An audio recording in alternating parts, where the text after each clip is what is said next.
Welcome, Street Rats. I'm the one and only Moxie 11, bringing you slightly biased news footage from the fourth wall. We return in the heat of the action as Carmen has a gun pointed at my head. Thankfully, I'm able to persuade her to not immediately shoot me, and instead, she tells me to go wake up the other commanders. I rush to Cammy first, telling her to get dressed, before rousing the other two, spotting Lookout pinned on the porch and telling Deeps and Checkers to hold their position until I give the all clear. Returning to Carmen, she's still not convinced I'm not with the Red Crumb Legion, and says if it's true, to kill some, as she tosses me a grenade. Something I'm more than happy to do. I follow Batty down the stairs just as Deeps rushes out, since Boy Blue told them it was a mess and they'd be fine. Batty asks me what the fuck, then thankfully there's no time to talk as I pull him towards the back of the house and away from the turret fire that has emerged up front. Deep spends his time trying to save Jenna from getting trampled. Checkers manages to get out from under the stairs, looking at me and asking me what to do. I tell her to grab Cammy and Delta. Boy Blue is at the front of the house and tosses a flashbang, managing to blind and deafen a Legionnaire with a minigun, before helping Lookout into the house, after Lookout had gotten hit by the turret and another enemy bullet. As Batty and I are rounding the corner in the back, Rex informs us there's a car approaching from the south. I have the commander bust a hole in the fence, holding my turn and prepping the grenade for when the car arrives. Deeps, meanwhile, gets Jenna out of the house and prepares to secure the exit for the rest of the team. Checkers helps Cammy find her bag and the two head downstairs, while Boy Blue keeps shooting at the Legionnaires approaching the front door.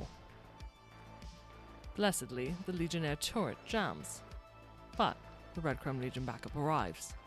My grenade detonates against the car, severely injuring the two in the back of the vehicle. Unfortunately for Carmen and Jimbo, who had taken position on the roof, they're hit by a few bullets, Carmen taking one through the spine, though her vermilion frame allows her to move freely as they make their way back into the house to Delta out the back, as a Legionnaire with a flamethrower starts setting the place, and Frankie Chromaface, on fire. Outside, the driver of the car comes at me with a katana, and utilizing my position between the house and the fence, I'm able to evade his attacks. Unfortunately for Batty and I, this man is well armoured, and my shots are absorbed while Batty's efforts to push him away do nothing. Inside the house, Frankie puts himself out in deltas, followed shortly by Boy Blue, Deeps, and Lookout.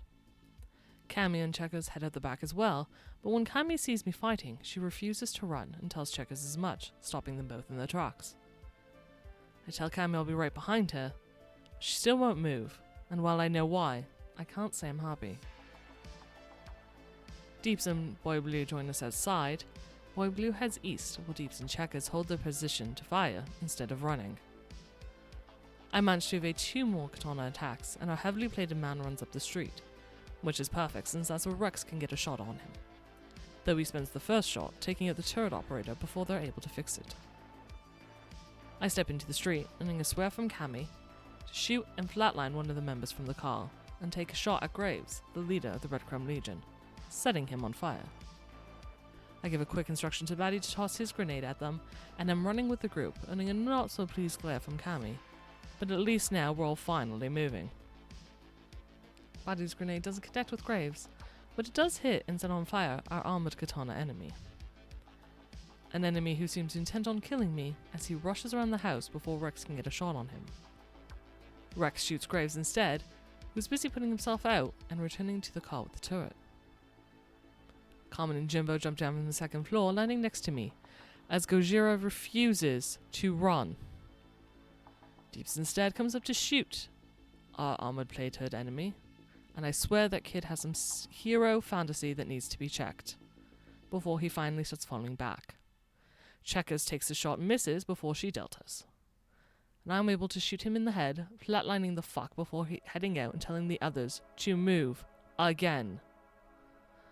I plan for Cammy and I to get the car, while Deeps Checkers head south. Little Boy Blue is a little ahead of me, as he headed north while we were fighting in order to steal the truck with the turret, and he finds more Legionnaires. With the extra firepower out front, plans change quickly. Carmen allows us to borrow some Maelstrom spikes to make our escape, while she, Batty, and Jimbo head north into the fight. I inform Gojira to head south and away so we can head home. Mission complete, and with most of the team uninjured.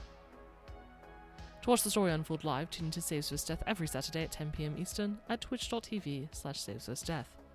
If you can't watch live, be sure to subscribe to the Saves First Death channel on YouTube so you can watch it as soon as the recording is released. Or you can download it as a podcast. Stay safe, Cyberpunks. This has been your Night City Recap with Moxie 11.